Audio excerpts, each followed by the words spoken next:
Elle était la chancelière indéboulonnable, respectée par les dirigeants étrangers et appréciée des Allemands.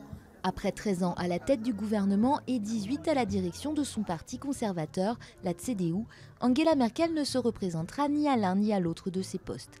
Affaiblie par les divisions avec ses partenaires de coalition et par une série de défaites dans des scrutins régionaux, elle a dû prendre ses responsabilités.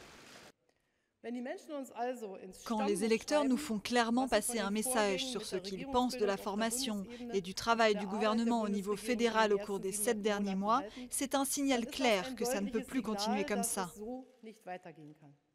La chancelière avait pourtant déjà surmonté plusieurs crises.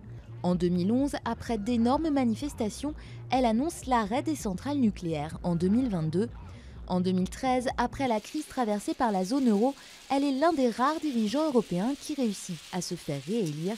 Mais une partie de son électorat ne lui a jamais pardonné d'avoir ouvert les portes du pays à des milliers de réfugiés d'Irak et de Syrie en 2015. Réélue après d'âpres négociations de coalition en 2017, la tenace Angela Merkel souhaite aller jusqu'à la fin de son mandat en 2021. Elle veut consolider son héritage politique, donc si elle n'est pas sous pression pour démissionner plus tôt, elle ira jusqu'au bout.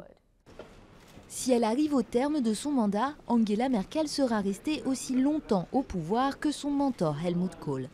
Lors de ses débuts en politique, l'imposant chancelier la surnommait la gamine.